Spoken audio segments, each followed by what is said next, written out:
ఉద్యోగుల ప్రయోజనాలను రాష్ట్ర ప్రభుత్వం కాపాడాలని భారతీయ జనతా పార్టీ తెలంగాణ అధ్యక్షుడు రామచంద్రరావు పేర్కొన్నారు. రిటైర్డ్ ఉద్యోగుల బకాయిలను తక్షణమే విడుదల చేయాలని డిమాండ్ చేశారు. ఇందిరా పార్క్ వద్ద పార్టీ ఆధ్వర్యంలో నిర్వహించిన ధర్నాలో ఆయన మాట్లాడారు. తెలంగాణ ఏర్పాటైతే ఉద్యోగాలు వస్తాయని పెద్ద ఎత్తున ఉద్యమం జరిగింది. ఉద్యోగాల భర్తీ దేవుడెరుగు. ఉన్నవారికి పీఆర్సీ ఇతర అంశాలు ఇవ్వడం లేదు. రిటైర్డ్ ఉద్యోగులకు బకాయిలను చెల్లించడం లేదు. దీనికి గతంలో ఉన్న బీఆర్ఎస్ ప్రభుత్వం తీరే కారణమన్నారు. 1వ తేదీన జీతాలు వస్తున్నాయని గొప్పలు చెప్పుకోవడం దారుణం. ఎంతోమంది రిటైర్డ్ ఉద్యోగులు ఆత్మహత్యలు చేసుకున్నారు. వారి కుటుంబాలు రోడ్డున పడ్డాయి. నిరుద్యోగులకు 4,000 భృతి ఏమైంది? ఉద్యోగులకు జీతాలు పెన్షన్లు ఇవ్వలేకపోతున్నారని విమర్శించారు రామచంద్రరావు. పీఆర్సీలు కానీ డిఏలు కానీ ఉద్యోగస్తులకు రిటైర్మెంట్ అయిన తర్వాత కానీ ముందు ఉన్నప్పుడు కానీ ఇవ్వమంటే ఇగో ఇస్తాము అదిగో ఇస్తాము అని చెప్పడం జరిగింది. బహుశా దేశంలో ఎక్కడ కూడా ఏ రాష్ట్రంలో కూడా డిఏలు రానివి యొక్క రాష్ట్రం లేదు.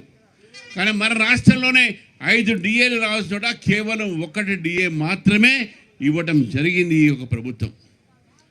దాదాపు 2,000 కోట్ల రూపాయలు ఇవ్వాల్సినటువంటి ప్రభుత్వం ఒక రిటైర్మెంట్ బెనిఫిట్స్కు ఈ బకాయిలకు ఆ రోజు ఉద్యోగ సంఘాలతో కూర్చొని మేము ముందు బట్టి విక్రమార్క గారు అన్నారు 700 కోట్లు రిలీజ్ చేస్తామని చెప్పారు.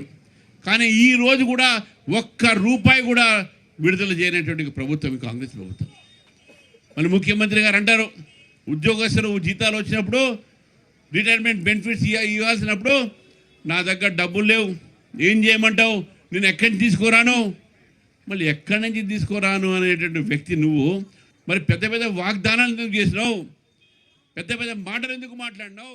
టీవీ ఛానల్స్ డిబేట్లో తనకు జరిగిన అవమానంపై చర్యలు తీసుకోవాలని బీఆర్ఎస్ ఎమ్మెల్సీ తక్కల్లపల్లి రవీందర్ శాసన మండలి చైర్మన్ గుత్తా సుఖేందర్ రెడ్డికి ఫిర్యాదు చేశారు. శాసన మండలి ప్రతిపక్ష నేత బీఆర్ఎస్ సీనియర్ నాయకుడు అయిన సిరికొండ మధుసూదనాచారి నేతృత్వంలో బీఆర్ఎస్ ఎమ్మెల్సీలు మండలి చైర్మన్ను కలిశారు. ఈ సందర్భంగా బీఆర్ఎస్ ఎమ్మెల్సీ తక్కల్లపల్లి రవీందర్ తన ఫిర్యాదును చైర్మన్కు అందజేశారు. టీవీ ఛానల్ డిబేట్లో తనకు జరిగిన అవమానంపై చర్యలు తీసుకోవాలని కోరారు. ఇటీవల జరిగిన ఓ డిబేట్ సందర్భంగా రవీందర్ రావును గెట్అవుట్ అంటూ అవమానించారు. దీనిపై ఆయన ఫిర్యాదు చేశారు. తక్కల్లపల్లి రవీందర్ రావుతో పాటు వెళ్లి మండలి చైర్మన్ గుత్తా సుఖేందర్ రెడ్డిని కలిసిన బీఆర్ఎస్ నేతల్లో దేశపతి శ్రీనివాస్, మండలి deputy floor leader Pochampally Srinivasa Reddy, ఎమ్మెల్సీలు ఎల్ రమణ, నవీన్ రెడ్డి ఉన్నారు.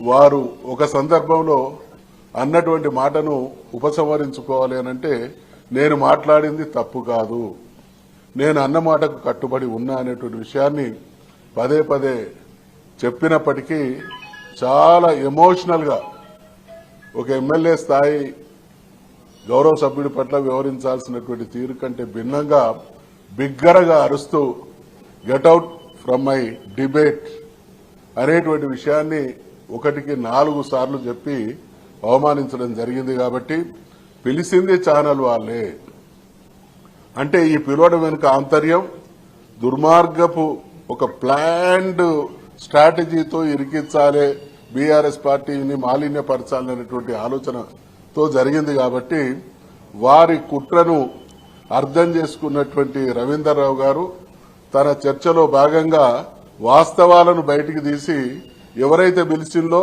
వాళ్ళ ద్వారా జరగాలనుకున్నటువంటి దుష్ప్రచారాన్ని సరి అయినటువంటి లైన్లో తీసుకొచ్చేటువంటి ప్రయత్నం చేసింది. కాబట్టి అది తట్టుకోలేక తన గొంతు నొక్కేటువంటి ప్రయత్నం చేయడం, స్థాయిని తగ్గించేటువంటి ప్రయత్నం చేయడం జరిగింది. కాబట్టి దాన్ని మేము అదే విషయాన్ని గౌరవ శాసన మండలి చైర్మన్ గారి దృష్టికి తీసుకురావడం జరిగింది.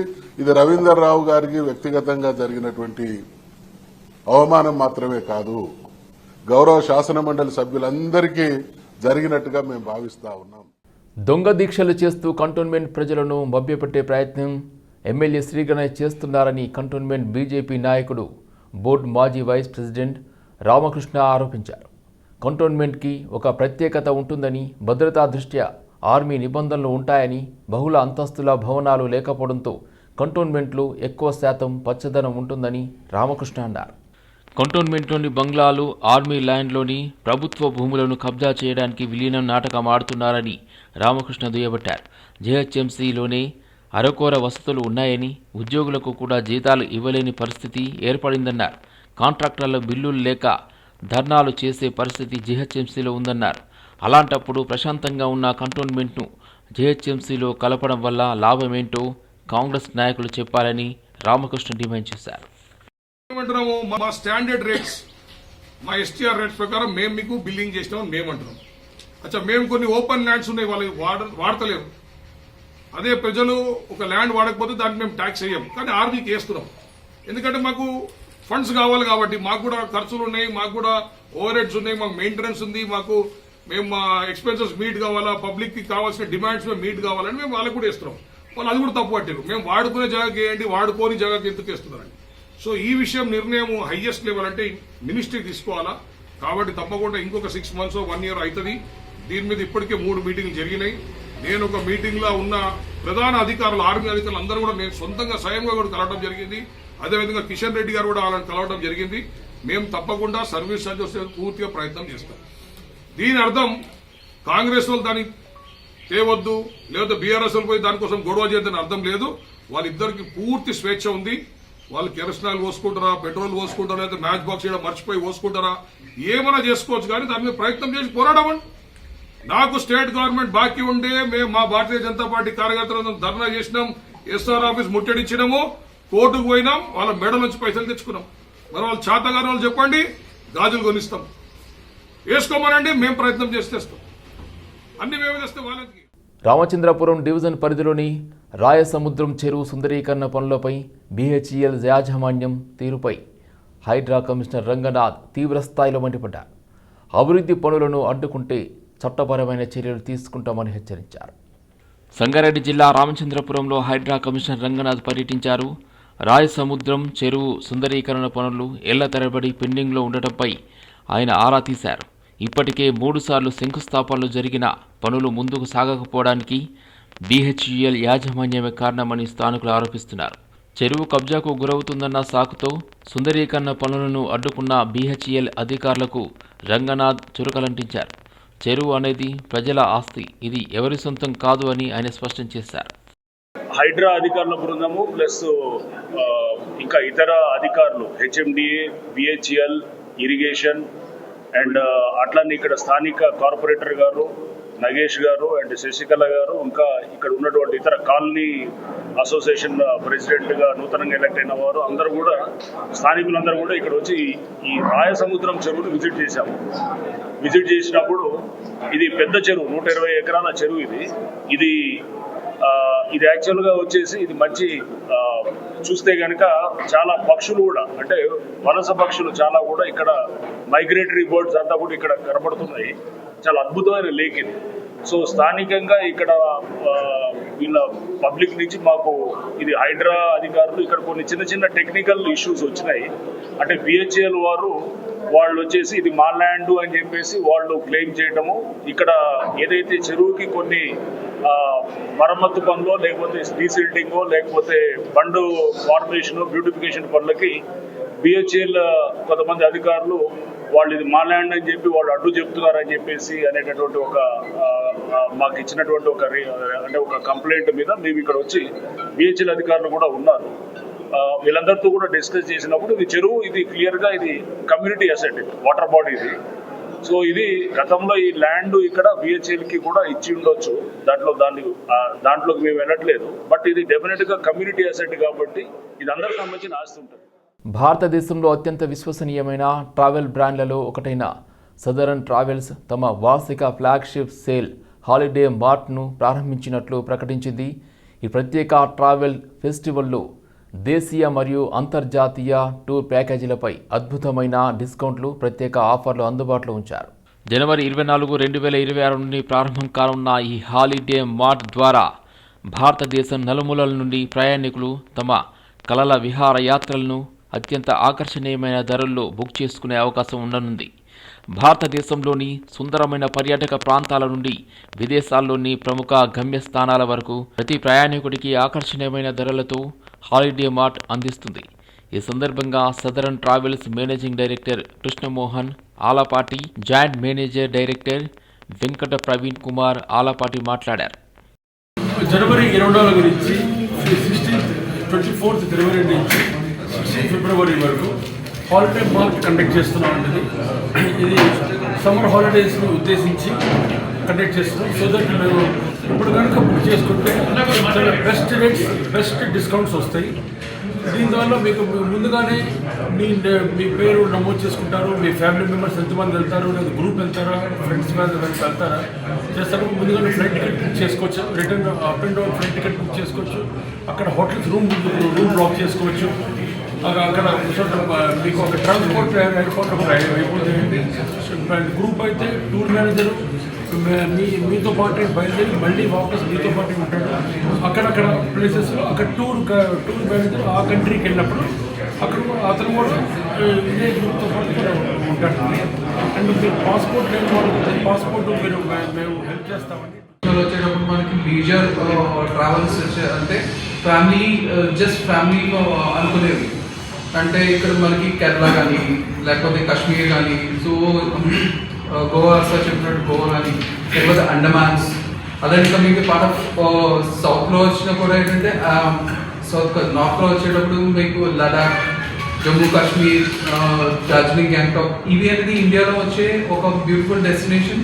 అండ్ ఇవి కాకుండా కొంతమంది ఎల్బీనగర్ నియోజకవర్గంలోని నాగోల్ డివిజన్ లక్ష్మీనగర్లో హెచ్ఎన్డబ్ల్యూఎస్ అధికారుల నిర్లక్ష్యం కారణంగా ప్రజలు అనారోగ్యానికి గురవుతున్నారు. గత వారం రోజులుగా కృష్ణా వాటర్ పైప్లైన్లోకి డ్రైనేజీ మురుగునీరు కలిసి రావడంతో ప్రజలు తీవ్ర ఇబ్బందులు పడుతున్నారు. హెచ్ఎన్డబ్ల్యూఎస్ అధికారులకు ఫిర్యాదు చేసినా వచ్చి చూసి పూడిక తీసి వెళ్లి ఇప్పటి వరకు మరమ్మతులు చేయకపోవడంతో డ్రైనేజీ కలిసిన కృష్ణా వాటర్ ఇంట్లోని నీటి పంపులోకి వచ్చి దుర్వాసన వెదజల్లుతున్నాయని తెలిపారు కాలనీవాసులు. ఇంట్లోని మంచినీటి సంపులు డ్రైనేజీ నీటితో కలిసిన కృష్ణా వాటర్ వల్ల తీవ్ర ఇబ్బందులు పడుతున్నామని, ఇకనైనా అధికారులు స్పందించి మంచినీటిలో డ్రైనేజీ నీరు కలవకుండా చూడాలని డిమాండ్ చేశారు. గత 4-5 రోజుల నుంచి ఇప్పటికి టూ టైమ్స్ వాళ్ళు వాటర్ వేసి పెట్టారు. డే బై డే ఇస్తారు కాబట్టి మొత్తం డ్రైనేజ్ కలిసి, ఇంతకుముందు కూడా దాదాపు ఒక 6 months బ్యాక్ ఒకసారి ఇట్లనే డ్రైనేజ్ కలిసి రోడ్ నెంబర్ 3, ఇది లక్ష్మీనగర్ కాలనీ రోడ్ నెంబర్ 3లో కలిస్తే అప్పుడు ఇంటిమేషన్ చేసాం. అప్పుడు చేసిండ్రు కానీ మాది రెక్టిఫై కాలేదు, అయిందో తెలియదు. అప్పుడు కొంచెం ప్రాబ్లం లేదు. మళ్ళీ ఒక 4-5 days నుంచి మళ్ళీ సేమ్ అదే ప్రాబ్లమ్. మొత్తం డ్రైనేజీ సంపులన్నీ డ్రైనేజీ నిండిపోయినాయి. ఈవెన్ సంపు మూత చేస్తే వాసన వచ్చేస్తుంది. మా వాసన ఎట్లా వస్తుందంటే, ఒకవేళ ఇన్ కేసు వాటిని తాగితే అది కంటామినేషన్ అయిపోయి చాలా ప్రాబ్లమ్స్ వస్తాయి. అది ఎన్నోసార్లు మేము ఇంటిమేషన్ చేసినాం. మొన్న కూడా నేను 2 times చేసిన, వాటర్ రిపేర్ చేసిన, వాటర్ వర్క్స్ వాళ్ళకి చేసినాము. వాళ్ళు ఇంతవరకు పట్టించుకునేది లేదు. తొవ్వినా అంటున్నారు కానీ అదైతే రెక్టిఫై అయితే కాలేదు. మొత్తం అసలు డ్రైనేజీ నీళ్లు సంపలు పట్టుకునేటట్టుంది. కొంచెం దయచేసి అది వాళ్ళు చేస్తే బాగుంటుంది. అది ఎందుకు పట్టించుకుంటలేరో అర్థం కావట్లేదు. కొంచెం దయచేసి మీ ద్వారా వాళ్ళకి చెప్తున్నాము, ఖచ్చితంగా ఈ ప్రాబ్లం రెక్టిఫై చేయాలి. ఎందుకంటే చాలా మామూలుగా బయట. బీఆర్ఎస్ మాజీ ఎంపీ సంతోష్ రావుపై జాగృతి అధ్యక్షురాలు కల్వకుంట్ల కవిత సంచలన ఆరోపణలు చేశారు. సీఎం రేవంత్ రెడ్డికి సంతోష్ గూఢచారి అని, ఉద్యమకారులను కేసీఆర్కు దూరం చేశాడని ఆరోపించారు. గద్దర్ లాంటి ఉద్యమకారులు ప్రగతి భవన్ బయట పడిగాపులు కాయడానికి కారణం సంతోష్ రావు అంటూ ఆమె ఆగ్రహం వ్యక్తం చేశారు. ఫోన్ ట్యాపింగ్ కేసులో సంతోష్ రావును సిట్ విచారణకు పిలవడంపై కవిత స్పందించారు. విచారణ సంగతేమో కానీ ఈ కేసులో ఆయనకు శిక్ష పడుతుందనే నమ్మకం లేదని చెప్పారు. ఏం జరుగుతుందో వేచి చూడాల్సిందేనని అన్నారు. ఇటీవల గంజాయి స్మగ్లర్లు దాడి చేయడంతో గాయపడి ఆసుపత్రిలో చికిత్స పొందుతున్న కానిస్టేబుల్ సౌమ్యను కవిత పరామర్శించారు. అనంతరం మీడియాతో మాట్లాడుతూ మాజీ ఎంపీ కేసీఆర్ సన్నిహితుడు సంతోష్ రావుపై తీవ్ర ఆరోపణలు చేశారు. కానిస్టేబుల్ గారు సౌమ్య గారిని చాలా దారుణంగా స్మగ్లర్స్, గంజాయి స్మగ్లింగ్ చేసే ముఠా నిజామాబాద్ నడి పట్టణంలో దారుణంగా కారుతో గుద్ది యాక్సిడెంట్ చేసి మళ్ళీ కార్ రివర్స్ చేసేటప్పుడు కూడా అమ్మాయి శరీరం మీద నుంచి కార్ రివర్స్ చేసుకొని వెళ్ళిపోవడంతో చాలా క్రిటికల్ కండిషన్లో ఇవాళ అమ్మాయి ఇక్కడ నిమ్స్ హాస్పిటల్లో చేరి ఉన్నటువంటి సందర్భాన్ని మనం గమనిస్తూ ఉన్నాం. నిన్న నిజామాబాద్లో కూడా ప్రైవేట్ వైద్యశాలలో మంచి వైద్యం అందించే ప్రయత్నం చేసి ఇక్కడికి తీసుకురావడం జరిగింది. ఇక్కడికి వచ్చిన తర్వాత నిమ్స్లో కొద్దిగా ఇంప్రూవ్మెంట్ ఉంది. కాకపోతే ఈ ఘటన ఎంత బాధాకరం అంటే, ఎక్సైజ్ పోలీసులు అంటే గంజాయి మాఫియాకి, డ్రగ్స్ మాఫియాకి ఏమాత్రం కూడా భయం లేదు అని చెప్పడానికి ఇది ఒక పెద్ద నిదర్శనం. బీఆర్ఎస్ పార్టీ, అదేవిధంగా బీఆర్ఎస్ పార్టీ అధ్యక్షులు, గౌరవనీయులు ఉద్యమ నాయకులు ఉద్యమకారులకు దూరమైనరంటే, పేద ప్రజలకు దూరమైనరంటే, అమరవీరుల కుటుంబాలకు దూరమైనరంటే, పెద్ద పెద్ద నాయకులు గద్దర్ గారు లాంటి వాళ్ళు గేట్ బయట ఉండే పరిస్థితి వచ్చిందంటే, ఈటెల రాజేందర్ గారు లాంటి వాళ్ళు పార్టీ వీడే పరిస్థితి వచ్చిందంటే, ఈ అన్ని దుర్మార్గాలకు కూడా సెంటర్ పాయింట్ మొదటి దయ్యం ఈ సంతోష్ రావు అనేటటువంటి వ్యక్తి. మరి ఆ సంతోష్ రావు గారిని సిట్ ఇప్పుడు పిలిచిందని చెప్తూ ఉన్నారు ఫోన్ ట్యాపింగ్ విషయంలో. కానీ ఈ ముఖ్యమంత్రి గారు, ఈ గుంపు మేస్త్రి గారు, ఆయనకు ఉండేటటువంటి ప్రధాన గూఢాచారి కూడా ఈ సంతోష్ రావే. ఫామ్ హౌస్లో కేసీఆర్ గారు సగం ఇడ్లీ తిన్నారా, ఫుల్ ఇడ్లీ తిన్నారా అనే ఇన్ఫర్మేషన్ గుంపు మేస్త్రికి ఇచ్చేదే ఈయన.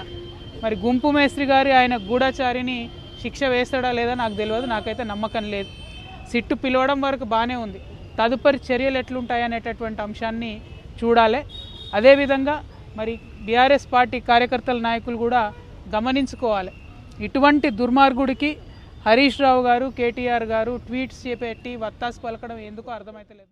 గత 10 రోజుల క్రితం చైతన్యపురి, నాగోల్ మరియు హయత్ నగర్ పోలీస్ స్టేషన్ల పరిధిలో జరిగిన వరుస స్నాచింగ్ కేసులను చైతన్యపురి పోలీసులు ఛేదించి 5.2 తులాల బంగారు ఆభరణాలు మరియు మొబైల్ ఫోన్లు స్వాధీనం చేసుకున్నట్లు ఎల్బీ నగర్ డీసీపీ అనురాధ తెలిపారు.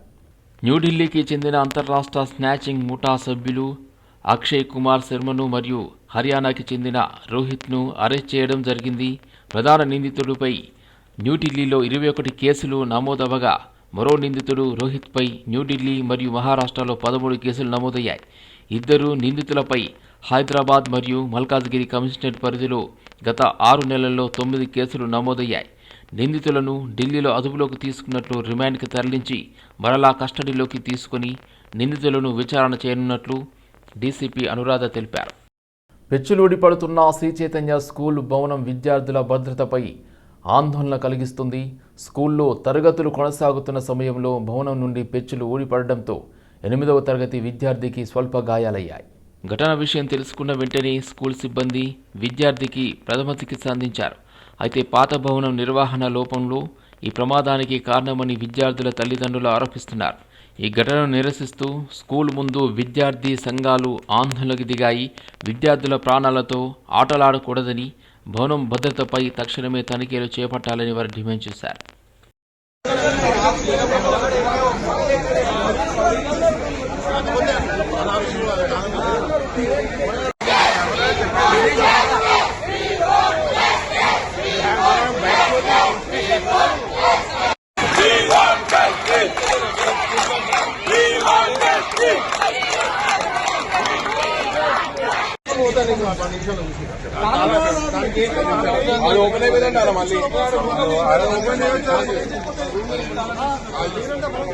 మళ్ళీ